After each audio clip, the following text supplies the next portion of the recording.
Here we go.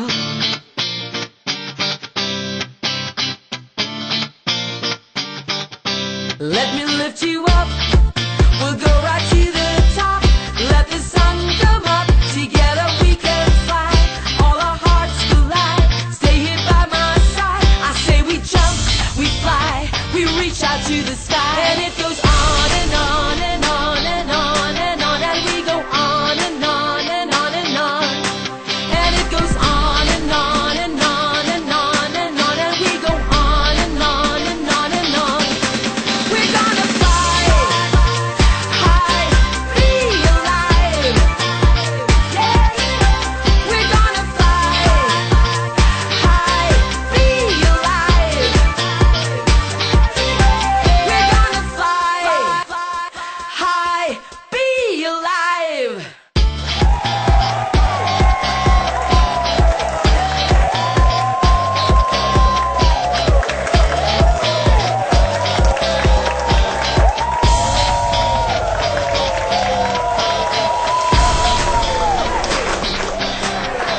Good morning po! Welcome to Be Alive! Nakakatuwa naman kasi maraming bumabati sa show natin. At parami ng parami ang tumatawag para malaman kung ano itong Lamine na pinag-uusapan natin. Marami kasing nagtatanong, itong Lamine na ito, pwede ba sa taong walang sakit? Ay naku tita, talaga pong ang Lamine hindi lang para sa may sakit, kundi para din po doon sa mga ayaw magkasakit. Ay, yun eh. Yun ang pinakamaganda. Pero meron kang surprise sa kanila, di ba? Pero huwag mo sasabihin kay Barok. Ano yun? So, sa inyo po mga nandito sa studio ngayon, ay meron po kaming handog sa inyo para huwag kayong magkasakit o kung meron bang kayo sakit, may libre kayong Lamine ngayong araw. Sa mga walang sakit, prevention naman yun. No matter how good life is, there's always a challenge to be met. And sometimes, no matter how bad life goes, there's always something good. Tulad po ng Lamine, ito po ay isang biyaya sa ating lahat. Pinagkaloob para po mabuhay tayo, magkaroon ng pagkakataon na ma-enjoy po natin ang buhay natin to the fullest and really enjoy to be alive. Susan, Tita Maggie, we have something great to show our televiewers today. We will bring back Migs Gaviola from episode 6. Napakaganda po ang balita since the last time they were here. Meantime po, we have Luis Cuervo. He survived rectal and prostate cancer. Watch this. When I was 42 years old, I was diagnosed with colorectal cancer, adenocarcinoma of the rectum, and I was told to go to Spain, Pamplona. It was there they had this specialized treatment, chemo, concurrently with radiotherapy and the operation. With that, you normally have the problems with depression because you see all your portfolio, destroyed. You have to pick up the pieces, and it's quite very difficult. I had to go back to London. And because I was not in my environment, things were not very ideal. The operation saved me from the cancer, no? But a year ago, I had a recurrence when I went back to the doctor, and he asked me to set aside a substantial amount to go through the biopsies and all that again. This time it was in my prostate, and I had problems with my adrenal nodules.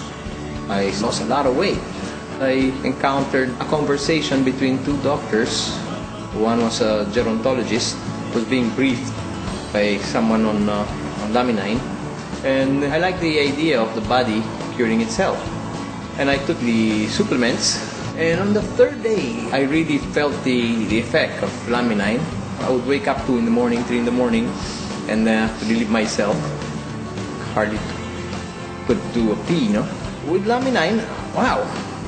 Yeah, I feel, con gusto, as they say, Slept very well that day. And then I said, oh, this is something I need. Next thing I know, my family members were intrigued by my sudden change of health, When I went to visit the doctor again, and he didn't recognize me, he said, you look 15 years younger if you're the person I was talking to, Judging from the feedback of the doctor, who saw me the second time around, he ended up taking Lamine too. I don't anymore have my cancer. I feel like a 30-year-old, and I'm 52. Well, one thing I noticed when I took Lamine was that aside from being always feeling good, I started growing hair. Nakabuko rin.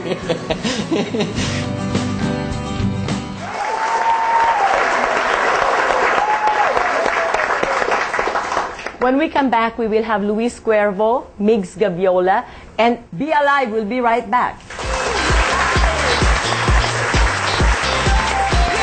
Fly high, be alive.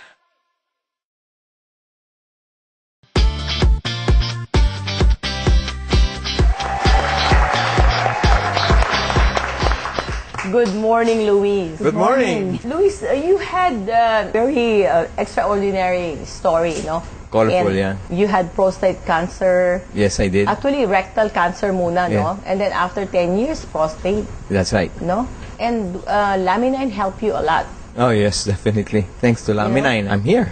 Looking good. And I saw also pictures, and I can see you look much, much younger. Yes, You know, that's right. Susan, dati-dati walang buhok si Luis. Sige. Pero ngayon tumubo na. No, talagang Oo nga, ano yeah. nga. Totoo ba yun? Talagang because of Laminine? You did not do anything That was else? actually the accident.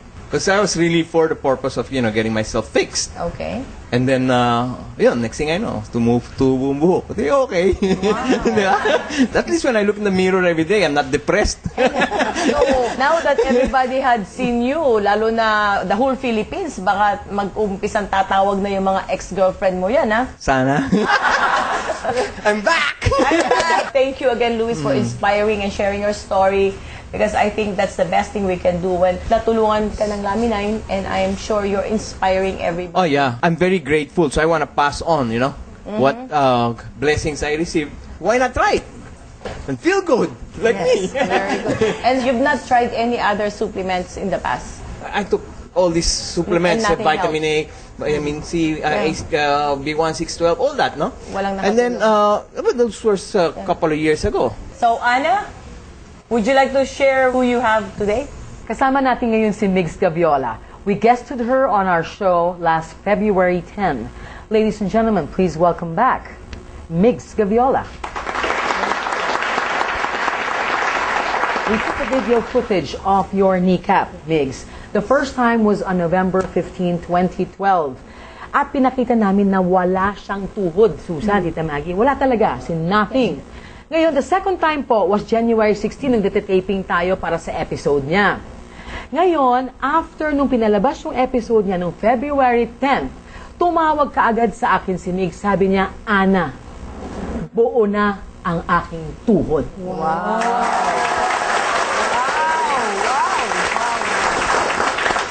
So, Migs, pwedeng maipakita natin sa mga televiewers natin yung himalang nangyari sa iyo.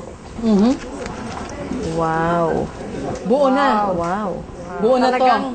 Talagang Bubo uli. Alam mo, Ana, Pakapalitan natin kabila. dati talaga feel na feel ko talaga yung hollow siya, you know? Tapos nung, Oh my nung God, January this thing 16 ho, kalahati ho. Ngayon, parehas na. So talagang inaano niya yung buto, no? Nag-grow siya talaga. Wow. Well, my God.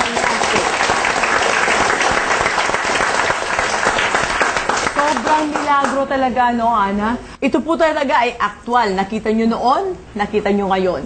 So, ang hindi nyo na lang po naranasan ay ang mahawakan. Pero sinasabi lang po namin sa inyo, nahawakan ko po. No? Nahawakan. Talagang May dito. And Susan, para lang naman din maalala ng mga televiewers yung kanyang episode. Remember, Migs had cancer, ha? Ganun kalaki, di ba, Migs? In the chest. Yung cyst ko po originally was this big dito sa gitna. Iba siya dun sa cyst ko sa lungs, Sa lungs. which was 56.8 centimeters. Ang laki So the cyst in the lungs tsaka yung cyst ko dito na ganito kalaki, pareho kong nawala. Wow! At tumubo pa ang tuhod niya. Bonus po yun. Naantay ko po, tumangkad ako. Pasakali lang. Oh, you never know. Thank you, Luis. Yes, Luis. And Migs, for sharing your miracle with us. Masaya pong babalik ang Be Alive!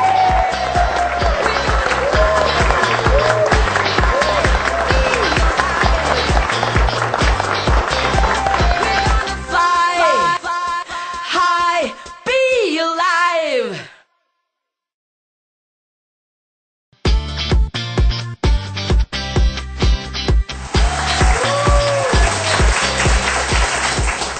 Welcome, Dr. Salindong, Dr. Austria, and Dr. Arlie.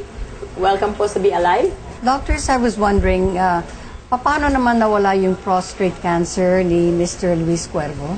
Talking about laminine, no, one of the things na nakikita nga namin dyan, it has the capability to shrink tumors, no, even talagang nawawala siya and not detected sa mga examination. Ako siguro, I really believe na laminine, ang nagawa nito was basically regulate all the hormones, no, responsible for the shrinkage of the tumor. Alam naman natin that one of the hormones na nakaka-impluwensya sa pagliit at paglaki ng ating prostate is yung testosterone. No, and laminine works directly on the HPA, no, on the hypothalamus pituitary adrenal gland, and these glands are responsible for the regulation of your testosterone, no? And one of the reason bakit lumalaki ang prostate natin and to the point that it become a cancer, no, is because of the decrease in the level of your testosterone. Isa yan sa causes eh. Now, laminine, nire-regulate niya nga uli eh. Kaya nga, di ba, ang dami na natin narinig na testimony na yung kanilang machism, bumalik, di ba? Because of what laminine can do, it can facilitate yung elimination ng mga toxins. Mas mabilis yan mapapalabas sa katawan. Kasi yan, parang estrogen yan, which is very bad for the prostate. Pag nasa katawan mo yan, lalaki yung prostate mo, magiging cancer. Pero with laminine, maka-facilitate yung paglalabas ito. Kasi we know laminine, alam nila, can help yung amino acids form things na nagpapalabas nitong mga toxins na ito sa katawan. Detox. Oo. And secondly, mabuboost yung immune system. Tapos yung immune system naman can fight the cancer cells, kaya it can also help in shrinking the cancer. And Fantastic Dr. talaga. Arlie? Yes, alam natin yung cancer po wala pang gamot kasi ang cause ng cancer hindi natin alam almost anything can cause cancer, multifactorial siya Dahil sa hindi natin alam talaga yung specific mechanism, hindi tuloy natin natitreat properly. So, ang pwede rin solution dyan is something that will also support the body in a generalized way. O yun yung sinasabing the principle of adaptogen. At pag gumalaw yung pituitary gland sa brain natin, yung sinabi ni Dr. Salindong na HPA, hypothalamic pituitary gland axis, ay lahat na gagalawin niya And the body is intelligent. The body knows how to heal itself. Bahala niya kung paano niya pipitikin din yung mga iba't ibang factors na pwede hindi ma-identify. Kasi sa medicine kasi, ang focus natin is very specific. We find the problem, fix the problem, but on a specific way. Oftentimes, nakakalimutan natin na the body moves in a generalized way. Of course, including the specific area. So that is where the ingredients of laminine may come in kasi it will support almost entirely the body function. And that will help in any disease, including cancer. Galing talaga. Grabe no, Susan? Anyway, Dr. Austria was with us nung February 10 natin na episode. Siya po yung nakakita at nakawitness nung tuhod ni Migs na kakalahati lang ho ang tuhod. Now naman, pinakita po natin sa audience natin and Doktora also saw it and our doctor saw it, buo na yung tuhod niya. So, grabe itong laminine. Para bang, wow, di ba, cancer, nawawala, tuhod, tumutubo. And yet, ano ba to? hindi siya gamot. Remember? Hindi siya gamot. Oo. Di ba? So, Doctor, please. Ang maganda sa laminine is yung katawan natin ang nag-desisyon kung anong pwedeng gawin You know, kung yung drugs, hindi niya alam kung anong ginagawa ng katawan mo. Hindi siya nakaka-receive ng feedback from your body kung anong kailangan ng katawan mo. But with laminine, because of the fibroblast growth factor, it can respond kung anong kailangan ng katawan mo. Yung drug, kung ano lang, yun ang gagawin niya, yun ang gagawin niya. Pero ang laminine, kung kailangan mo anti-inflammatory siya. Kung kaya, anti-tumor siya. Kung immune boosting. Kung toxin elimination, kaya niya. Kung hormonal imbalance, nababalance niya. Kaya, para pala siyang radar, alalaman niya, nididetect niya sino yung kaaway. Yes. Tapos yun ang i-attack niya. Alam ko kung sino kaaway mo. And then the drugs just address the symptoms, not the cause, di ba? Doctors, kasi ang dinatanong ko ngayon is, itong napakalaking milagro, no?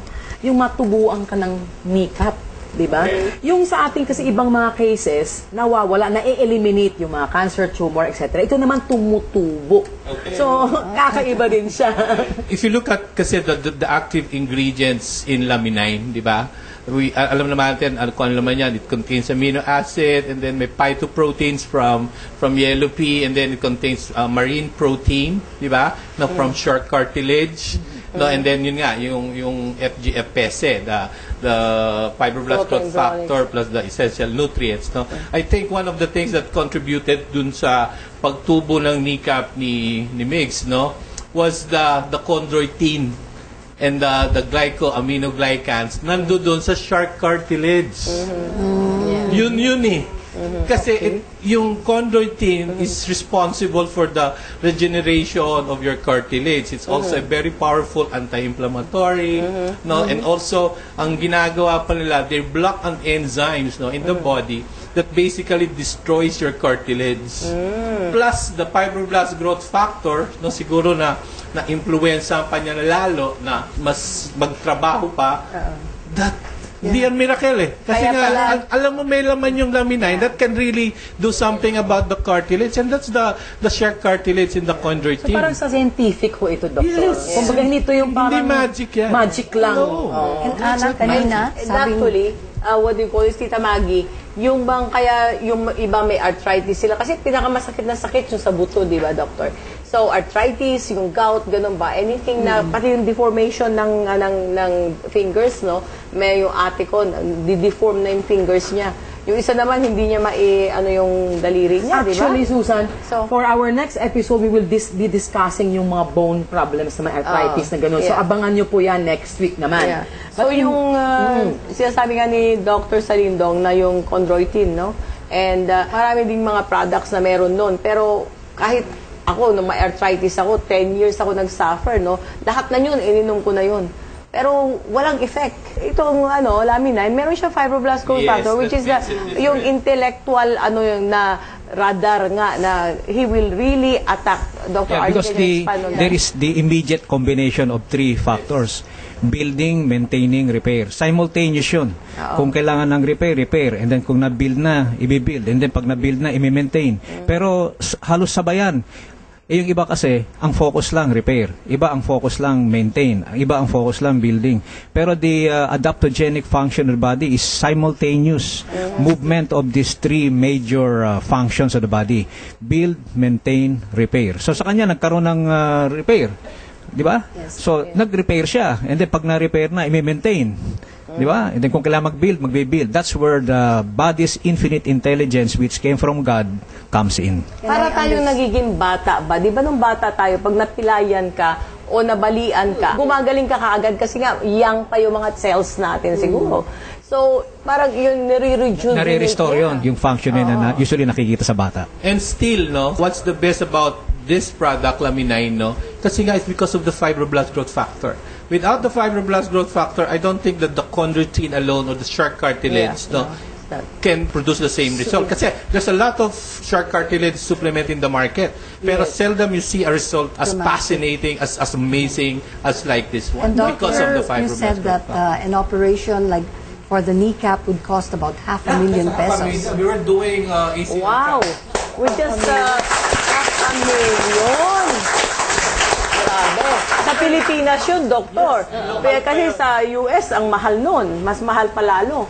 I have one patient kasi also the same case, no, but this one is a ACL tear. No, napunit yung tendon niya. This is a basketball player, no. Before sabi niya kailangan ko na magpa-surgery. Wag muna.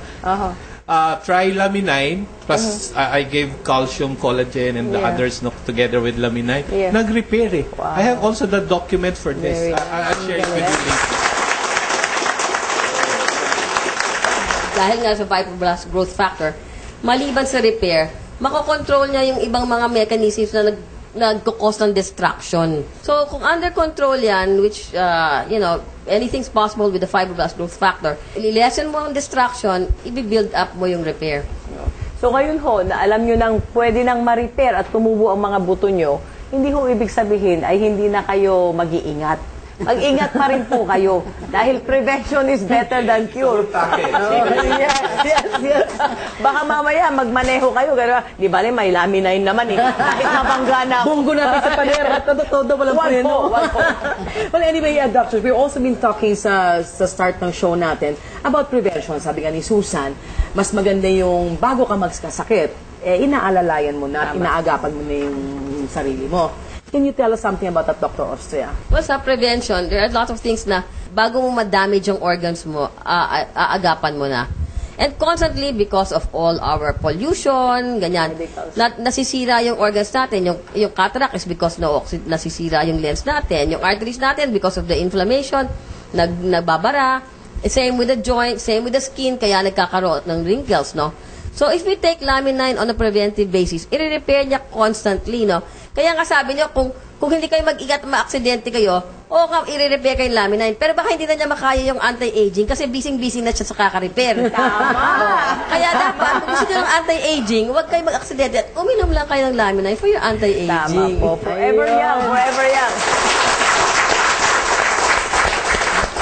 And also, no, in addition, no, sabi nga, still, no, WHO, the World Health Organization, sinabi pa rin nila talaga that prevention is still the most cost-effective and long-term strategy, no, for cancer, for all other chronic disease. Kaya hindi pwede na sasabihin mo, di bale, may laminay na lang, ganun pa rin, no. That cannot be the case, no. It should be really, kailangan talaga we focus more on the prevention kasi mas ganda kaysa iintayin natin na may sakit ka na and then at the time you're only going to take laminay. Ako, I was telling my patient, no, kung kaya mo lang ngayon, do it now instead of waiting na until you get sick. Tama po, tama. Correct. Parang bahay yan eh. Kung mapapatibay mo yung haligi at yung fondasyon, then mas maganda para pag dumating ang bagyo, hindi mabubuwag yung bahay.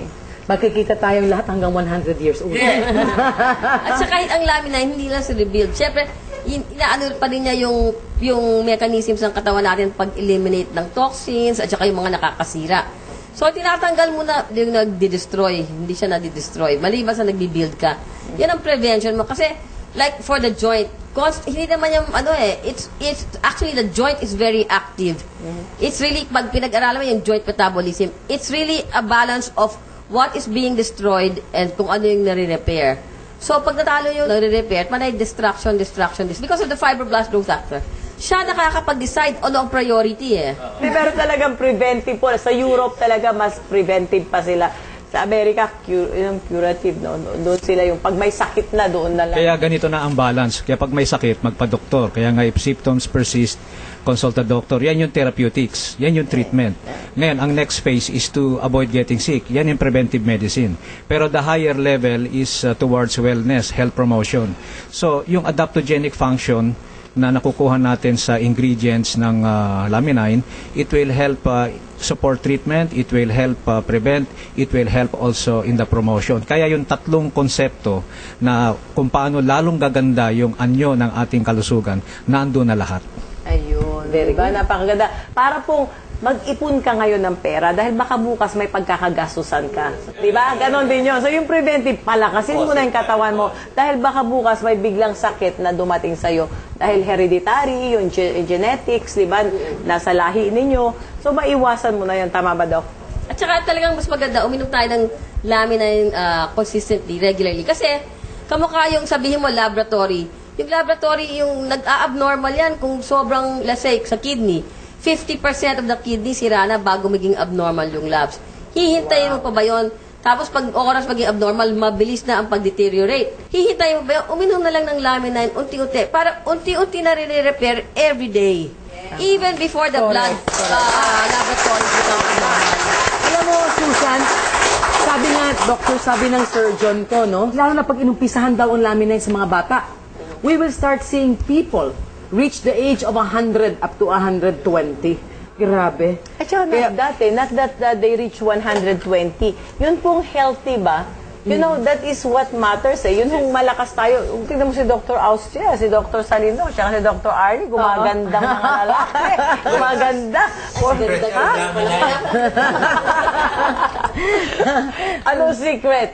Laminay. Wow! Actually, Really, Susan, we're so grateful, no? Kasi we always have the presence of Dr. Salindong, Dr. Osler, Dr. Ali. Napakahusay po ng mga doktor ito. At saka, one last, Doc. Hindi nyo napapansin, kayo lagi ang bida eh. Nakita nyo bang pumapayat ako?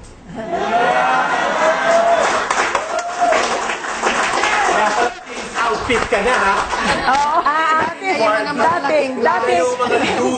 Dati, Doc, ang mga suot ko, yung mga kurtina namin, ginagamit kong damit. Kuminsan, kumot na. Ngayon, binago ko yung dosage, 5 and 5. Wow. After meals, before. Oh my gosh. Ganun pa rin. At the end Before of the breakfast and before sleeping. 5 and 5. Dati 2 and 2 lang. I started burning fat. Galing And naman. cellulite. Oh, di ba? Mga kaibigan, hindi naman po kami papayag na walang epekto sa melanine. Hindi tamagi ho, bumata ako, commute.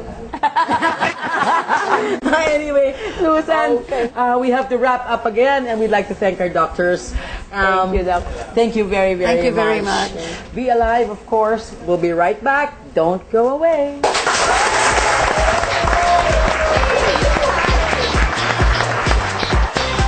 We're gonna fly high, be alive.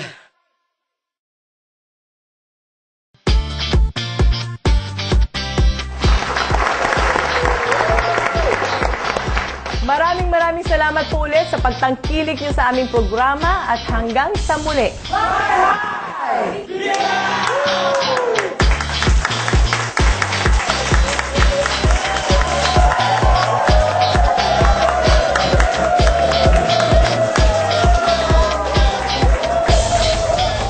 Be Alive would like to thank the following: